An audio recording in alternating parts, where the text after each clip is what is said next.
So as we start today, we're going to shift gears and go to another area of application, that is wealth building. But before we do that, comments, questions, experiences? I just had a question that is kind of with me. Where do we go from here as far as neurosemantic training? I mean, I'm going to go over the packet and maybe set up a study group. And because I don't think I want to go the NLP route. I think neurosemantics is the direction from what I've read. Well, in neurosemantics, we do teach NLP. We call it meta-NLP. We call it meta-masters. So the content of PRACT and MasterPRACT, the content is really important. PRACT is mostly about language, the meta model, Milton model. It's about strategies. It's about a lot of the rapport and the foundation of rapport, eye-accessing cues, and anchoring, and a lot of the foundational stuff. And so I would really recommend PRACT and MasterPRACT. MasterPRACT then gets into meta programs. We include meta states in our MasterPRACT. It includes trance. There's trance work in both levels to understand how the trance states work and how to work with that. There's slide and mouth patterns, or mind lines as we call them. So there's more things. There's modeling. So in MasterPRACT we start teaching the skills of modeling. So that is the foundation, and so a lot of the further things in neurosemantics presupposes that. So like the coaching, you have to have at least a couple days of NLP to start the coaching, but then to go to the next level you have to have PRACT and MasterPRACT. So while there's differences between the two, we really subsum NLP and utilize the patterns of processes. So it's not, we don't see it as a either or, but really as a both and. And in neurosemantics we have, and in the back of your manuals, I think you have a list of a lot of the trainings we do. A lot of specialized trainings, whether it's in wealth building, which we're going to just have a day today that will summarize the 3 days of wealth building today, or whether it's selling, whether it's fitness games, whether it's business experts games that we'll do a little bit tomorrow. A lot of application trainings. In fact, that's been our focus. Instead of teaching a model as such, because we really seldom do that, we teach a model around an application. So every training really has two purposes: the application and learning how to actually do something with it, and the model. And that is one of the differences between NLP. Oftentimes people go, those of you who've gone and done PRACT and Master, you learn a model, but really it's up to you to do the application. And sometimes it's hard. How do I translate that for me specifically and customize it for myself? Because one of the things missing, I think, in my opinion, of NLP is that there is not a process inside of it for how to apply. You know what I've noticed about NLP is, the essence of NLP is modeling. People go out and model specific areas and then go teach that model. It's like a template. You just keep modeling things and teach that model rather than teach the model of modeling completely to a high level so people can go do it themselves. Okay, and yeah, that's very true. There's very little teaching of modeling going on. There's only a few of us doing that anymore, really teaching modeling.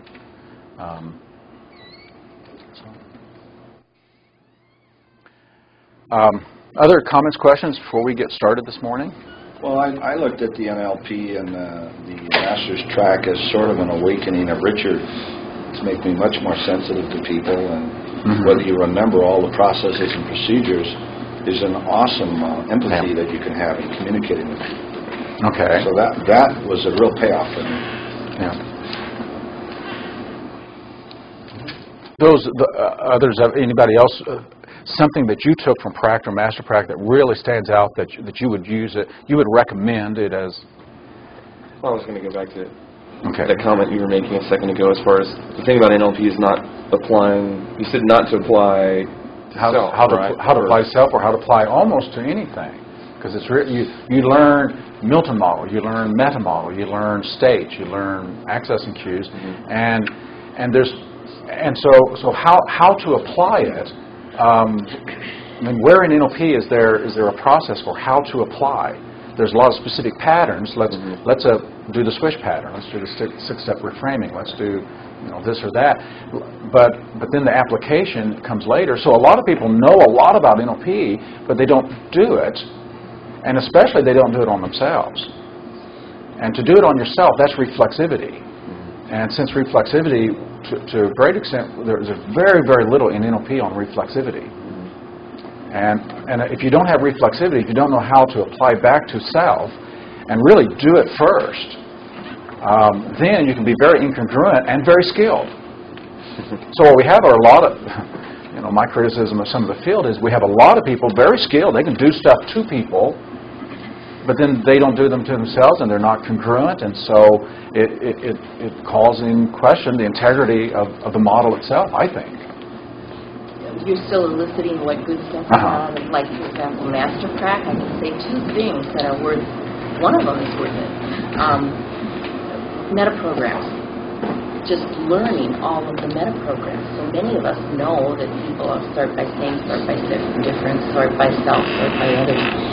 But what really drove it home for me was there was a gentleman there, and I use that term loosely. There was a gentleman there from, he was German, but he was living in Paris. Now, I'm start by saying, I'm very inclusive, inclusive. This man was a mismatcher. I'm a matcher. And everything about him rubbed me wrong. And he was on my team, and we had to collaborate in order to do this presentation, in order to get our certification. But it was the most awesome thing, because as I go through meta programs, I realized that his program was just as legitimate as my program. And once I could get inside his map, we aligned, and I still, don't know that I want to go out and have dinner with him, but I started to appreciate who this man was. But everything I say, mismatch immediately. He was just driven by that. Okay, the second thing that I thought was phenomenal was the mind lines. And one of the very dear friends that I met there, and ended up staying with in South Africa and will be staying with in Australia, was very unclear about where she wanted to proceed with this. And so we used her model. I'm not clear. I can't move forward until I can clearly see what's going to happen. We used mind lines, and we used her mind lines, and we spent, 2 days on mind lines? Did you know this lady who was so unclear on where she wanted to go is now co-director of the Institute in South Africa, has done Cheryl Lucas. It's just done phenomenal things. So either one, both of us email back and forth going, could you ever believe that she's saying that I'm up here doing this training? Phenomenal life change. And lots of people think that NLP is like, do your basic, do your master, do your training, as though it's some linear model. And I've been involved in applied linguistics NLP since '84. And I find it's not like that. It's not like do a first degree, do a master's, then a PhD. It's more about knowing more and more about more and more, rather than more and more about less and less. I love that. So I'm always going on courses. I'd go on a basic again. If there was one around, just because I think if you learn one thing in a day, that one thing was worth learning, and you always do. And for me, this is the spirit of NLP that we get a taste of exploring, and it never ends. My strategy is, because of the impact you had on us at NLP California, is like you impacted me, so I threw out an anchor. This guy's good. He knows his stuff. I don't know what he knows, but I do know I want to learn more of it. And I see lots of gaps and holes in my knowledge base. But I'm going to keep backfilling them. I'm going to take whatever models that I can construct and work with and then move in all kinds of directions according to your models. That's my model. Okay. Paula? I enjoy the future pace. So taking whatever it is and imagining what kind of effect it's going to have in the future. That seems very compelling. Okay. And the ecology too. Okay. So those are some of the things that have been really standing out as really powerful tools for transformation. What was really important for me was creating a compelling outcome. And I had some NLP before my husband died, and then after he died. It was a huge help in processing grief quickly, and then choosing to create a new future for myself. So it's been, and the focus on the positive instead of the problems is what I really like. It really directs the brain to solution thinking, solution focus. Solution thinking. Thank you. Well, today we're going to shift gears and we're going to do another application, and it's an application that's really relevant to all of us, and that is money, making money. And what is wealth? And why do we do what we do? And what are you doing? And if money wasn't an issue, what would you do? So we're going to look at passion, talent, interest, opportunities, seizing opportunities, seeing opportunities, and a number of things along the line of efficiency and being effective, so that what you do, your performance, we're going to talk about moving up to more peak performance in what we do, so that what we do has more value, so that we can move to financial independence. So that'll be our theme, our focus today. Working for money, thinking about money. What's the first thing that comes to your mind when you think about getting money, asking for money, wanting money? What's the first things that come to mind? And if we shift the gear to go a little bit higher, what do you think? What's the first thing that pops into your mind when you think wealth? Wealth building, creating wealth, getting rich, becoming wealthy. So I'd like to do a sentence stem with you. If you'll write down, maybe on the back of one of the sheets, I know I'll become wealthy when, and I'd like you to just do some filling in the blank and write maybe 5 or 10 endings to that sentence. I know I'll become wealthy when.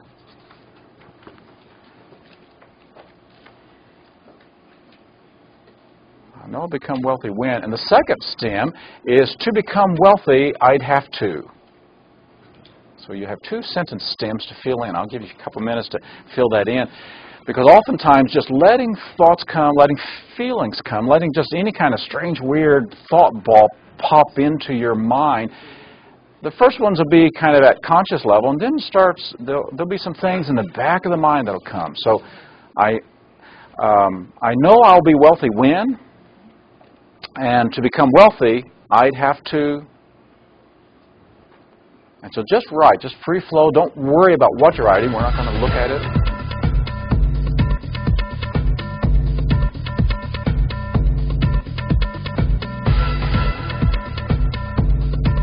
At first, what comes out are usually what's in consciousness, what we're aware of, conscious awarenesses. So the first things you probably have are things that you are very aware of.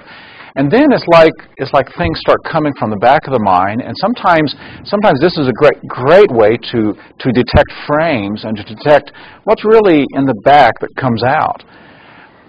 When I first did this, and I've done this 2 or 3 times just to let it flow, just to see what's there. At first, I have ideas about wealth or about to become rich that are fairly positive. And then I noticed that some things, just some thoughts that pop out, like when I did the one to become wealthy, I'd have to, and I don't know where it came from, and this is where if you don't screen, don't censor, it just pops. It's like I'd have to take advantage of people, or I'd have to become really greedy, or and this stuff started popping out. So it's a great way just to let awarenesses come so that you can then start to deal with that and identify those frames. Oftentimes they start popping when you just notice them. But the semantics about money, like everything else, can get so loaded with meanings, and sometimes meanings that prevent us from moving on because they've gotten loaded. Discoveries that you found? Can wealthy have to be struggle, save everything, and be miserable? Okay. Struggle and be miserable. Yeah. Okay. What you just said about how did you phrase it? Becoming greedy, or take advantage of people. Those thoughts sort of started to pop into my head, but that's how I used to think of it, and that's what prevented me from wanting to make money. So what I came up with was appreciate my own value, tenaciously seek it out, and charge what I'm worth. Okay. Other awarenesses, any insights as just things pop out? I'm always aware of how much culture has impacted my view.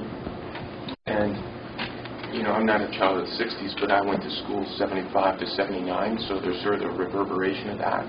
And so it's funny, even though I went to business school, for an MBA, there's all those sort of negative underlying things that are there about, this is that, and so it's funny how, I find myself impacted, even though you go to this, West Point of capitalism, to get your MBA, but there's, very interesting, and then you have sometimes a tension between the two. Okay. So if you notice the things that just popped out, are there some negative thoughts about money that somehow that's not very clean, very wholesome, very something to go after? Because oftentimes the way we think about it and the frames we have about it will influence how we feel and what we can or cannot do. We may even have prohibitions against it. I've met people who, when they start doing this, they'll write things like, well, I have permission to make money, but not more than my dad. So they may have a prohibition.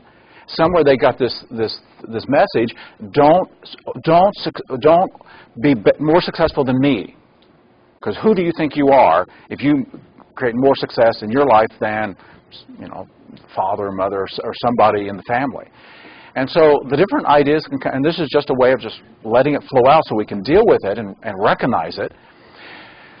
When we do this, of course, what we're doing is just detecting the matrix, the default matrix that we're living in now. But now we can start to build it up. What would you like to define as wealth and build up a wealth matrix so that wealth matrix really supports you? A number of years ago, I did a modeling project on wealth creation, wealth building. And my first motive and intention was I want to become financially independent. I'm sick and tired of working for money. And I'm sick and tired of living from paycheck to paycheck or living from just, do I have the bills paid? Because talk about mental energy and creative energy just so misdirected. I wanted to have the freedom to do what I wanted to do. So I started studying it. I decided, first of all, I would interview some millionaires, some self-made, first-generation millionaires that I knew to find out how they did it. And the first two I interviewed, they ended up having some strategies I didn't want. The first man was a man who I had bought 2 or 3 houses from, and I was in the process of building and investing. And I went into his office one evening at 8 o'clock, because that's the only time he could fit me in. And I came into his office, his desk was messy, and everything was here, and he's trying to find the blueprints and to show me we're going to sign the contract. And he said, it's just been a long day. And I said, well, how long have you been here? He said, I got here 5 this morning. And he said, I got one appointment after you. And he's 76 years old. And he owns a building company, he owns the electrical company, he owns 2 or 3 other things to create these products. And I said, and later I found out, because we went out for dinner, I said, let's go out for dinner because I'd like to ask you some questions because I'm doing this. And so we did. I found out he was worth $19 million at the time. $19 million. And I said, how much more do you need? Or do you feel secure and safe now? He said, no. He said, I really need 10% more. And I said, Stan, let me get this right. You need $1.9 million more to feel safe. And I started realizing this is not a strategy I want. Not working from 5 in the morning to 9 at night when I'm 76. As we talked and did some things, it was obvious that he was not in good health. He did not take care of his health. He just drove. He has 3 children, and none of them will talk to him. He's been through 4 marriages. He knows how to make money, but the strategy is not a strategy I wanted. Well, I did that with another person, and I didn't want his strategy either. The third person had a great strategy, and that's when I decided maybe someone has studied this and has studied some people who, in a healthy way and a balanced way, went after wealth and could create it and have wealth and health. Because I started realizing that wealth is not money. Wealth is not money. So what is wealth? And how do you define it? And how do we describe it? Because if we think it's money, then we'll go after money. But there's so many wealthy people, that is, people with money, who don't feel wealthy, who don't act wealthy, who don't use money for supporting a healthy, resourceful, balanced life. So, and if you read the literature from Robert Kiyosaki to The Millionaire Next Door, The Millionaire Mind, to Getting Rich Your Way, to Susie Orman's, her works, to the people who have looked at the subject of wealth creation, all of them say this: wealth is not money. So what is wealth? And how do we define, and what is wealth for you? So if you were to start to create a matrix and to use your meaning-making powers and your intentionality as to what is wealth and how will you know when you're wealthy, what I would recommend is that you have a number of different areas that's part of your definition. I'll share mine, and then we'll share to get some ideas. My definition of wealth is that I have enough finances that I'm free to do what I want to do. I have enough finances so that I'm free to do what I want to do. Wealth for me is having time to enjoy myself every single day so that I don't feel driven and I feel like I got plenty of time to do the things that enriches me. Wealth for me is good relationships. Wealth is having friends and colleagues and lovers. So wealth is great relationships and enjoying that. Wealth for me is health. Wealth for me is feeling good, fitness, health, energy. So I'll know I'll be wealthy when I feel good, when I wake up in the morning and I'm doing something each and every day that takes care of my health and fitness. When I have someone who loves me, when I have lots of friends that I can give and receive from. Wealth is having a wealth of mind of rich creativity. I know I'll be wealthy when there's just all kinds of ideas just popping out and I have a sense I can see opportunities everywhere. Wealth for me is having some great states that I can get to so that I can live in some good quality states. Because if this is my last day of life, if this is my last day, I want to have a good time and enjoy it. Wealth for me is humor. I've added humor to my definition. Wealth is seeing the fun side of life and the enjoyable side of life. Wealth is giving and contributing and making a difference. So that begins my definition of wealth.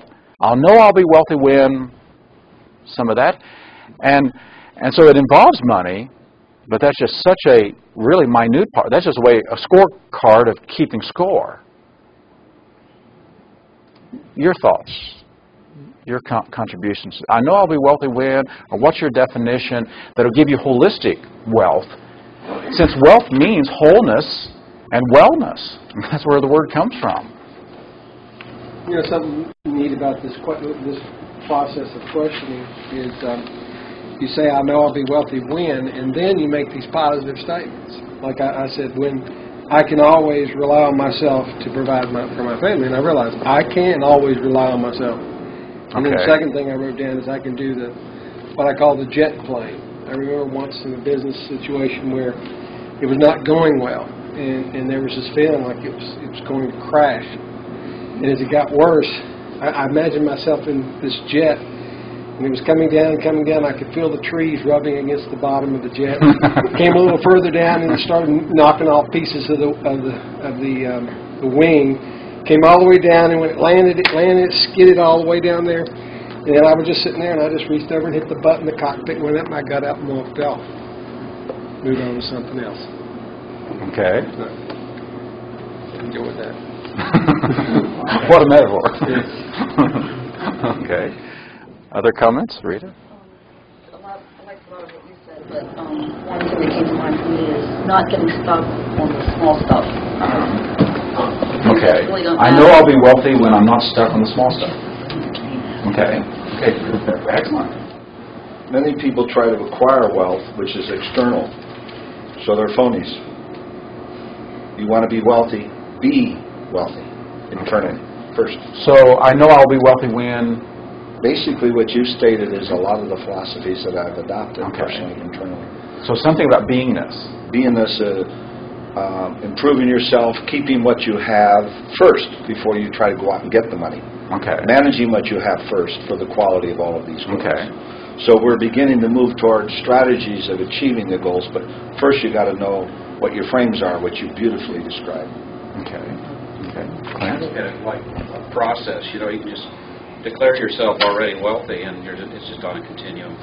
Okay. Becoming more wealthy. Okay. So you come from a position of already being blessed or wealthy. Okay.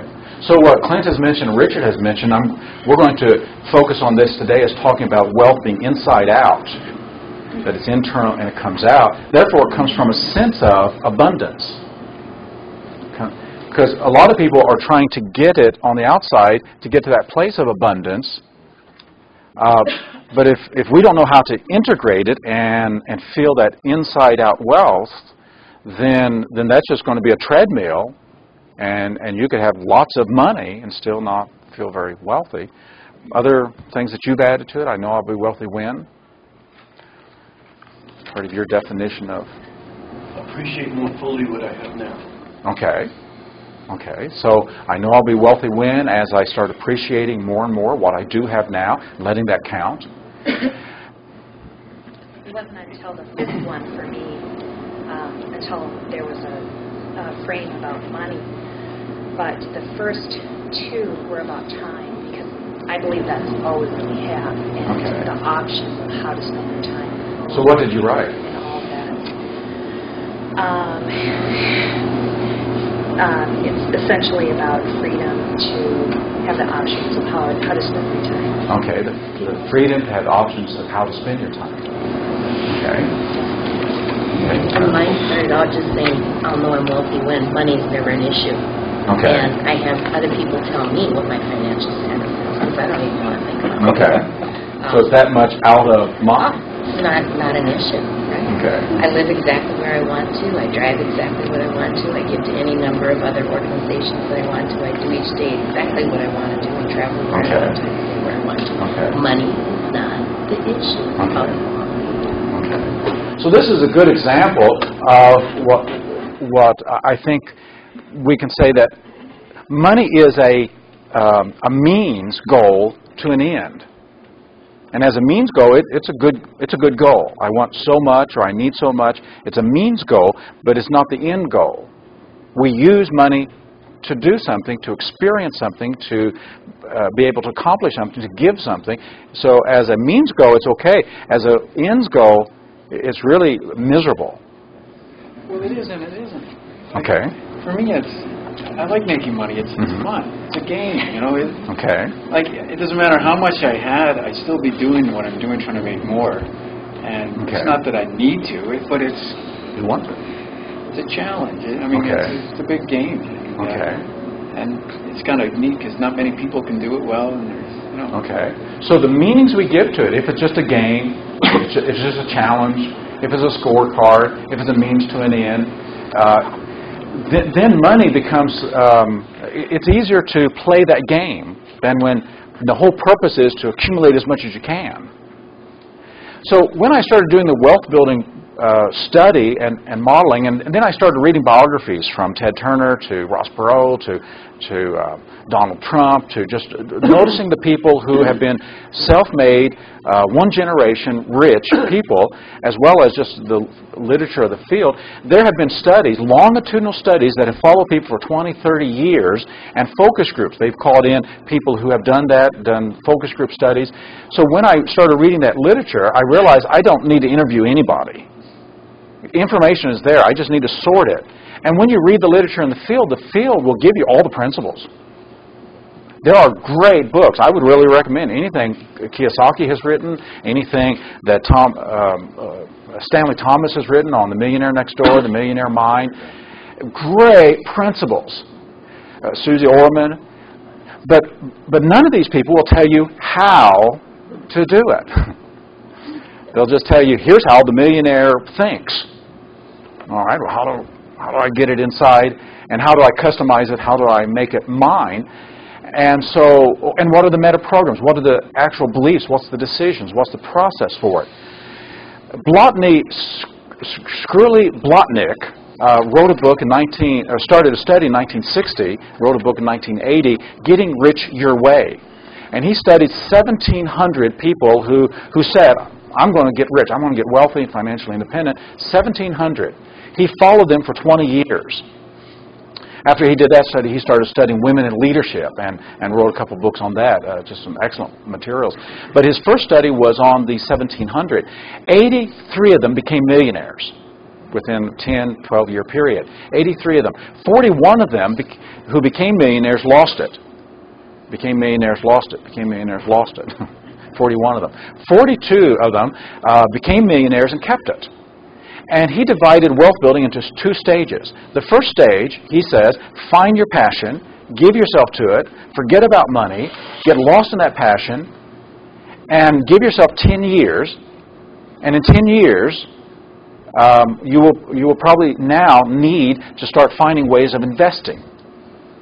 And he said that a strange thing happened to these 43 that did that they found a passion.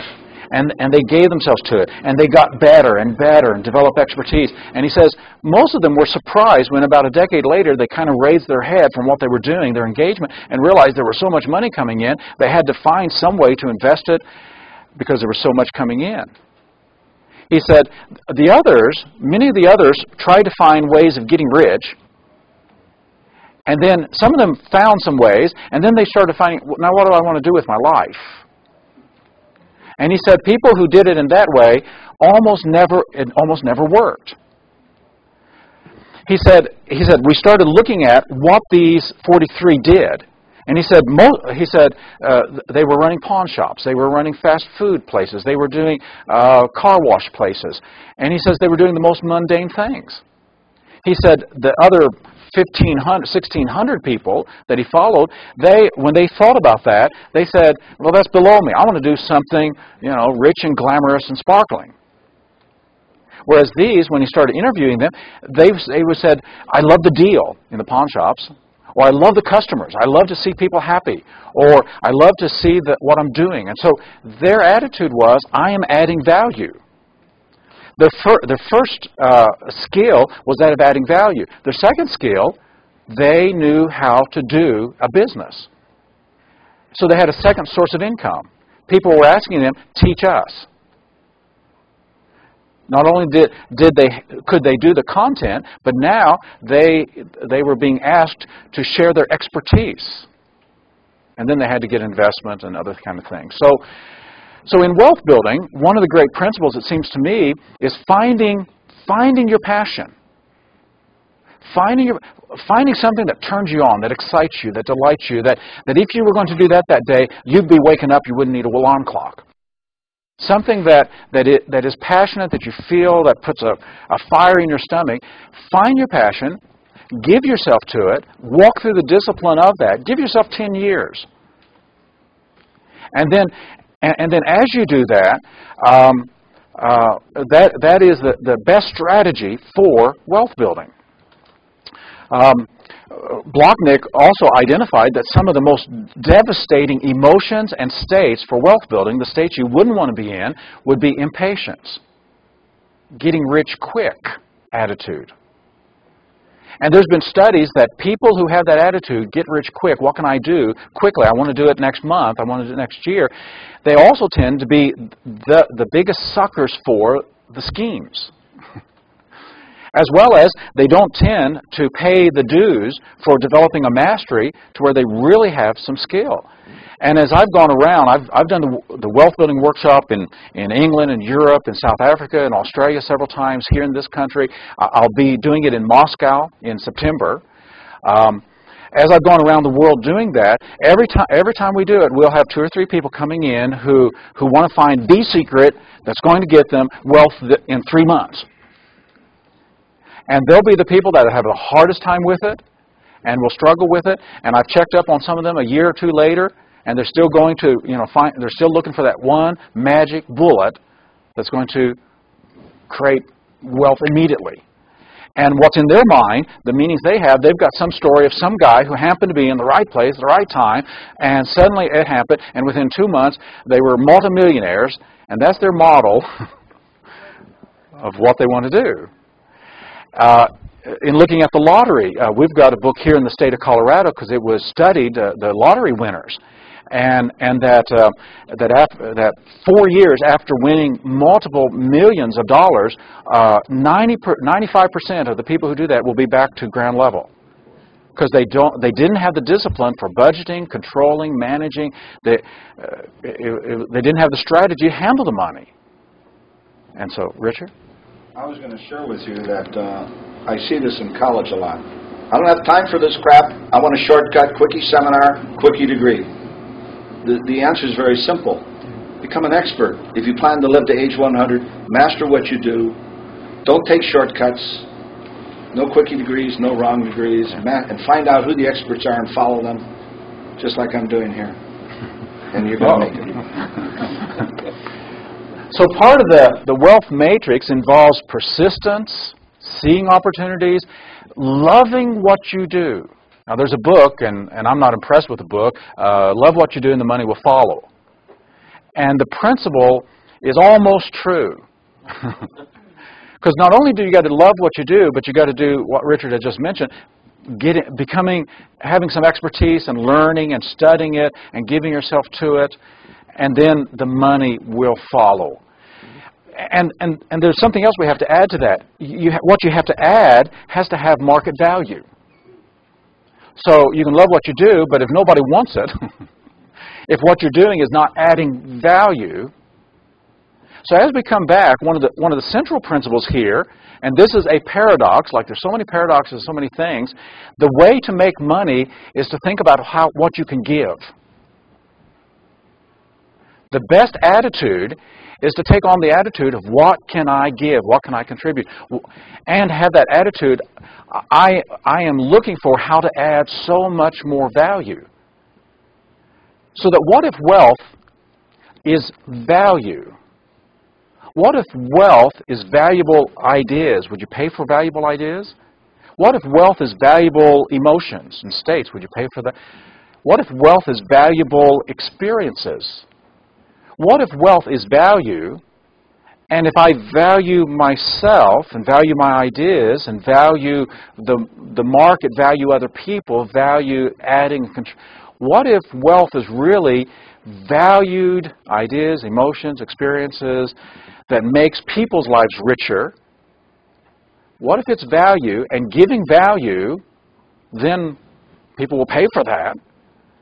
I was in Mexico. I was in Monterrey, Mexico, and we were talking and doing the wealth building workshop, and I made the statement that the attitude that seems to be the attitude is that if you work for somebody, and if that's where you are right now, and so, then that's where you are, and if you walked in with that attitude, how can I add value? If this was my place, what would I do just to give everybody the greatest experience possible, to add value, to create the best quality products, services, processes? One of the young guys there really took that on. He had changed jobs. He told me he changed jobs like every 6 months. He kept getting fired, because he had that get-rich-quick attitude. And he had that attitude of, give me a raise. I'm time for a raise. You don't treat me right. And so because he had that attitude, he was getting fired all the time, and he was 32, 31, 32, and he was really, really frustrated. And I said, what if you took this frame of mind, that this is my place, and I'm going to treat it with such value, such respect, such sacredness. I'm going to go in, and whether I get paid for it or not, I'm going to give and give and give. Well, what happened, he took that attitude, and within 5 months, he was promoted to manager. Within 6 months after that, he was promoted to the top manager, and of course, his salary went up and everything. Now he is in the planning for because he's learning that business inside out. And he's learning to love that business. And he is now making plans for creating capital so he can go start his own business and do it even more right, because his eyes have been, how can I add value? How can I add value? What can I give? How can I make people's experience richer? And he says it just completely, he stepped out of that old matrix into a whole new matrix of wealth building. And so the attitude of giving value is the fastest way to receive value, monetarily and in other ways. How to give value. So now the question comes, if wealth is giving value, then what state do you need to be able to do that? What do you need to think and believe and attention and meanings and understand? What beliefs would support that? And And who do you need to be to add value? And what resources do you need? And how do you need to think about others in giving value and being focused on enriching their lives? And what does your experience of time need to be so that you can do that on the long term? And in what world will you be navigating to add that value? So if wealth is adding value, then the way wealth matrix is going to be built around that. So Barbara Walters interviewed Ted Turner. And Ted Turner is multi-billionaire. And I was watching this on 60 Minutes, and she was interviewing Ted Turner, and she said, like most of the interviewers, she said, well, how does it feel to be so wealthy? And he said this. He said, it's like a paper bag.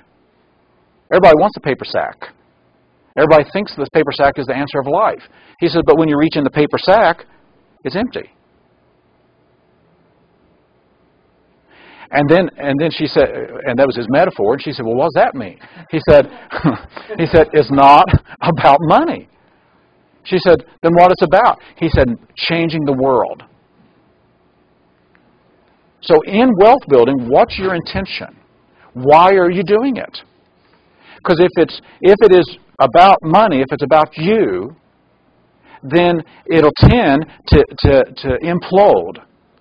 But when you've got a big reason, when you've got a big enough reason, so as I started studying this, I realized, my reason wasn't very big. I just wanted independence. So then I just went up when I get independence fully and completely, and just the way I want it, what does that give me? So I went up to higher levels, and I started realizing, if money was not the issue, what would I do? Well, the first thing came to my mind, because I was going to New York City a lot in those days, doing NLP trainings, Metastate trainings. The first thing that came to my mind, I'd take over one of those schools. I'd throw out all the teachers, and I'd get NLP trained, neurosemantic trained teachers in there, get a good principal who's neurosemantically trained, and we'd turn out geniuses. If I had $10 million, that's what I would do today. And I thought, I'm going to get myself $10 million. And then I thought, there's something else I'd like. I'd like to create the society and fund it with so much money, I could get people doing that research. I'd like to create some chairs at universities and just fund those chairs so that people could get college credit for studying this stuff. And I started having bigger visions. Because I had never thought of myself as having $10 million to invest. So it started changing some of my matrix and some of my belief and some of my time. I don't know when that's going to happen, but I'm beginning to believe. I'm kind of turning to face Mr. Smith and giving him a good beating because I'm beginning to believe, come on. Because I think if you've got a big enough why, this comes back to intentionality. Why do this? Because when you have a small why, it tends just to get in an egocentric kind of a spiral. So do you have a big enough why? When I go out, I want to go out with several trust funds set up so that my influence can continue. So that's one of my things.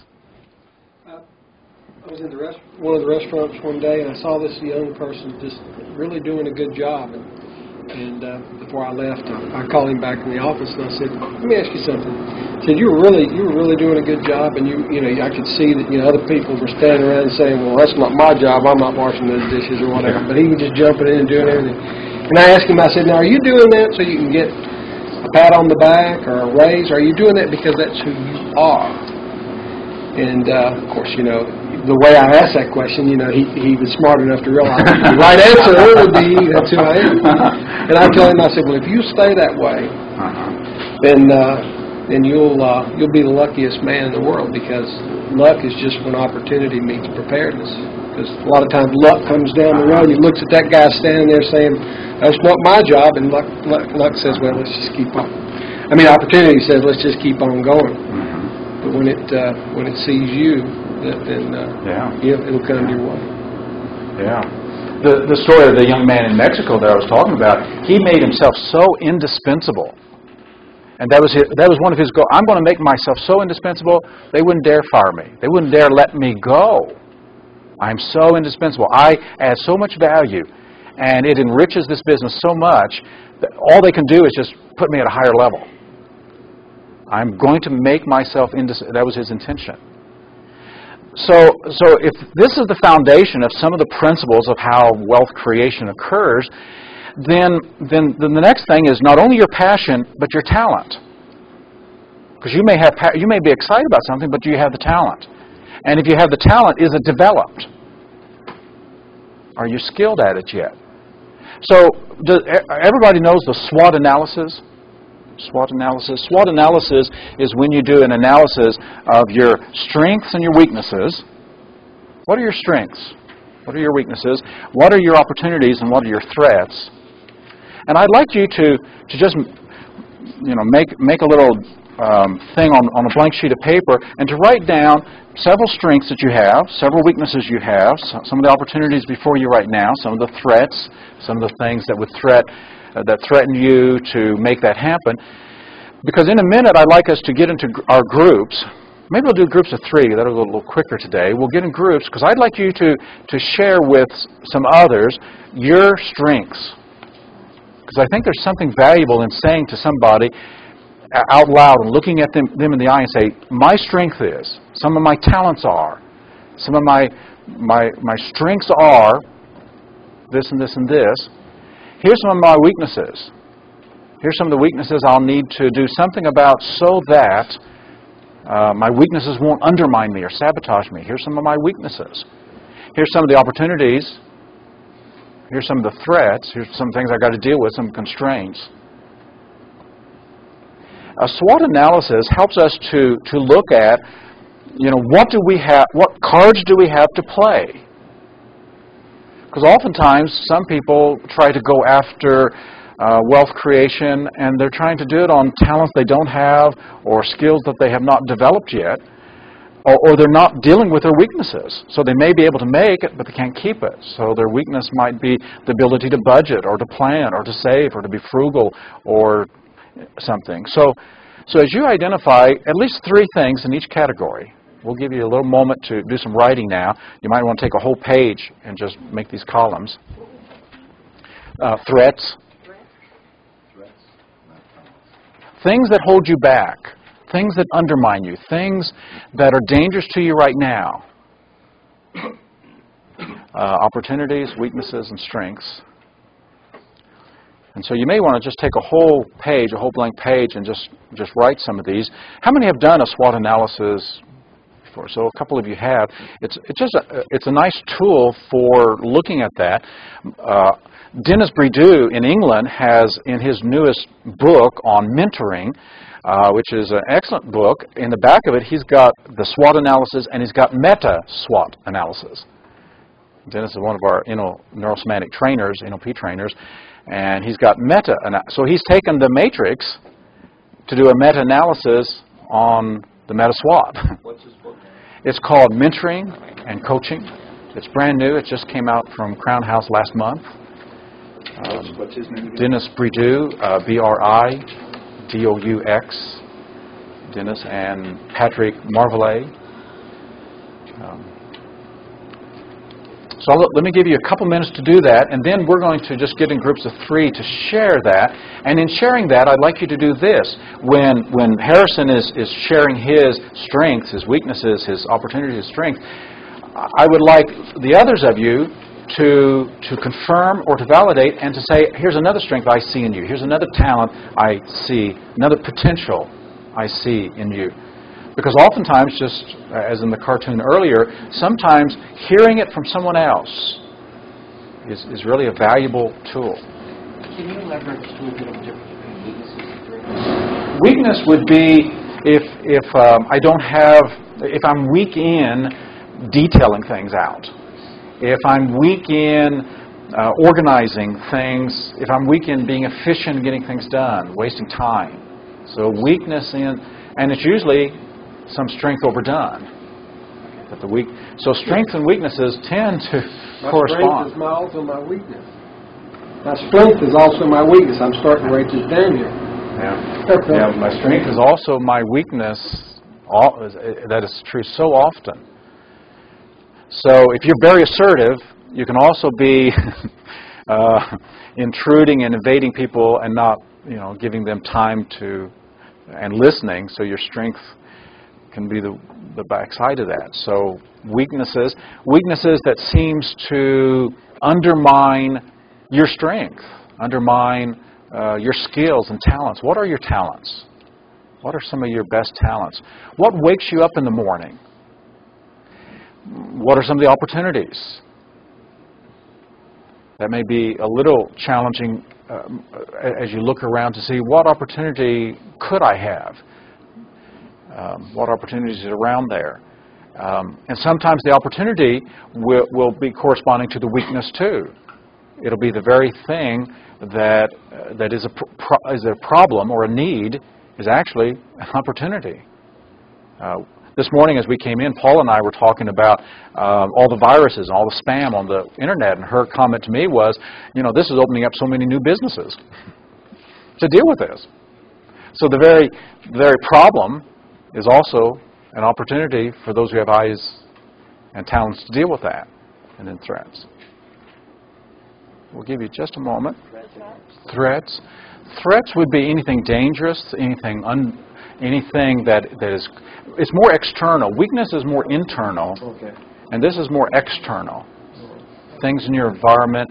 So a threat seems to be things that's giving you difficulties and problems moving on. So it could be any external problem that takes up a lot of your mental and emotional time, or you're having to deal with stuff that dangers, threats. Richard, you've done the SWOT. What else? To me, it could be. It's mostly external. People who get jealous of you because you speak out, which could be a weakness. Competition in business.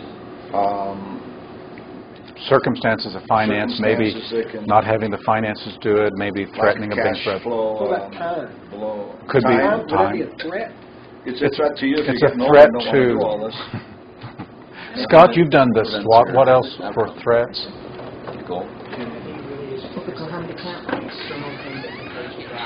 Okay, external things that impose some kind of constraint. Okay. There could be an internal one which kills most companies, internal fighting, jealousies. Most companies fail internally, actually. Okay. Fall apart. Unwillingness to change.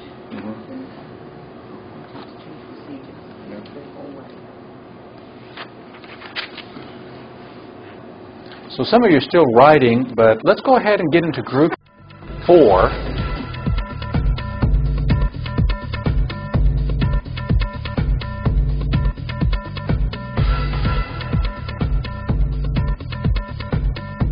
I know we could have taken a good bit more time with that, and you can see I hope you can see the value of the SWOT analysis. It really helps us to focus in and get some real clarity as to your strengths, your weaknesses, your opportunities and threats. If indeed wealth is made by giving value, creating value. I mean, when you think about some of the wealth created just in the last couple decades, Bill Gates created his billions with an idea and sand, silicon. I mean, how much sand is there on the planet? And electrons. So now it's going to electrons. So wealth used to be based upon stuff. In previous generations and for millennia, it was based upon stuff. How much cattle you had, how much property you had. And capital used to be concrete capital in that way. But today, really, the capital in this knowledge age, this information age, the best capital walks out of every business at 5 o'clock. So the human resources, and that has just begun. That the greatest resources are our skills, our abilities, and the ability to create solutions. Because wealth is solving problems. In a little bit, we'll talk about the fact that one of the attitudes for wealth building is having that attitude of being a problem catcher and responder. and having that old boy response to every problem is begging for someone to solve it.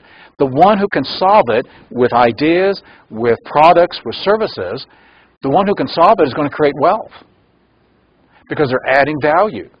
So if you still have an attitude of problems, every problem you have is an opportunity for wealth. Every problem you see anybody else has is an opportunity for wealth, and to have those kinds of eyes. But before we get to that, before we get to seeing and seizing opportunities, we have to come back to talent. We have to come back to aptitude. And so we started with talent. When I started my career, some of you know this, some of you don't, I was interested in the ministry. And so the things I was interested in was problems and ideas and putting those together, and I thought the ministry was a place. So I went through seminary, took a church, got fired within 9 months, took another church and got fired within 9 months, took another church and got... The first time I thought, what's wrong with these people? The second time I thought, these people are really hard to deal with. The third time I thought, could I be doing something? The fourth time I thought, maybe this isn't the profession for me. And the fifth time I said, I give up. So within 4.5 years, I was fired 5 times. It took me a little while to get that feedback, you know. So I went into pastoral counseling. I thought, well, that's the area I went, and found some of the same kind of difficulties. So then I went back to school and went into clinical counseling. So I got a degree in clinical counseling. And that was exciting, but then on the weekends I started doing some training, some teaching, and some training in communication. When I found NLP, when I came back from my practitioner of NLP, I started my practice group, and that's what woke me up in the morning. The practice was one thing, and doing that business was one thing, but doing that was exciting. I did that for 8 years. Every Tuesday night, every Thursday night, every Saturday, and just started doing it. And I never had a plan. I was not strategic in thinking, I'm going to take this nationwide, I'm going to take this international. It somewhat just fell into my lap. But it was that passion that I would have paid people to come to teach them. Because I was passionate about it. I was reading everything I could because somehow it excited something in me. Still paying people to come. No problem.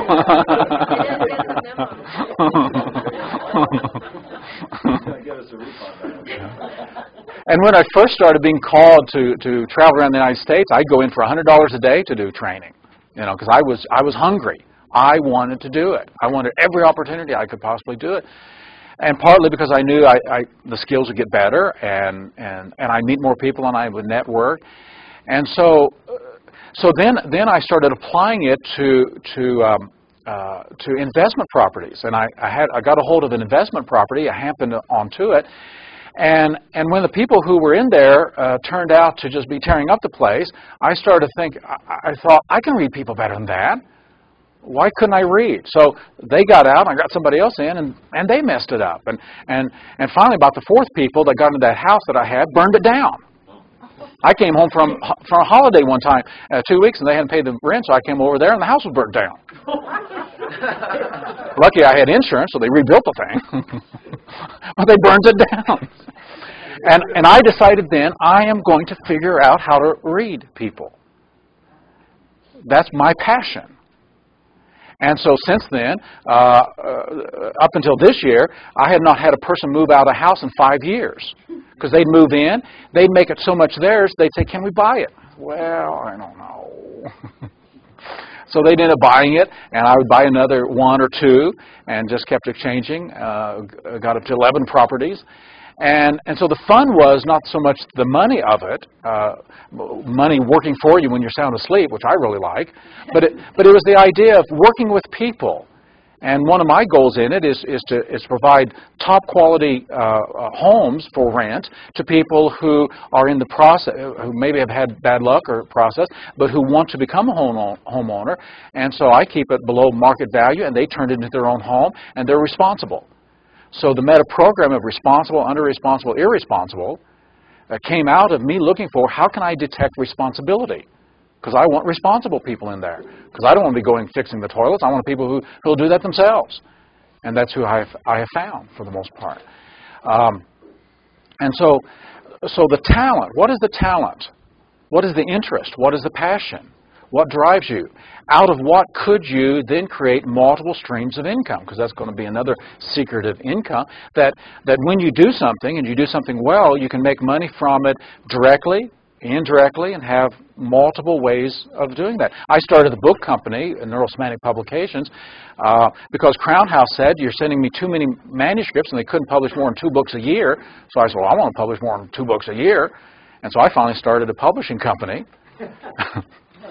And my hope now is to take that publishing company, put one in Australia and one in South Africa, because the shipping costs are so much. I just want to start and have a publishing company each of those, and that came out of the same thing. So once you find your talent, but talent alone is not enough. You can have great talent, but if you're not passionate about it. So the next step is this first pattern in the booklet today, page 80, Living with Passion. And the first line there is, while talent is foundational, it is attitude or passion that makes the difference. So my guess is you have found several talents, several aptitudes, several things that you can do well. And you may have been, for many years, giving yourself to that and doing that and developing more skill, more expertise, more mastery in that. Does it wake you up in the morning? Does it create a sense of energy, a sense of vitality, a sense of desire, something that you're still learning at it, you're wanting to get even better at it? And if that's so, then as you create what I would recommend, a 10-year plan from now, for the next 10 years, where are you going to go with it? How are you going to develop it? How are you going to give yourself to it? What multiple sources of income can you create from it? So that based upon talent, based upon attitude and skill, then passion is the engine that drives it. Passion is connected with intention. So passion may not be the Tony Robbins kind of excitement, slapping yourself and being excited. It may be a quieter kind of a passion, but a passion that bubbles up very deeply of something you love and care about, and that then brings forth commitment and persistence. I think I mentioned the other day to this group that one of my long-term goals, I'm going to write a bestseller. When I grow up, I keep saying I'm going to become a writer. So far it's just prelude to what I'm going to do when I really get good at it. If you were to ask me how good I feel maybe 5, 5.5, maybe 6 on a good day.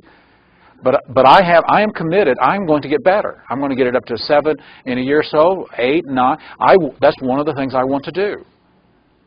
And so I've got a long-term plan of every year I'm reading some book on writing. Every year I'm presenting the stuff on writing. Every year I'm working on it and coaching other people, because that helps me to learn.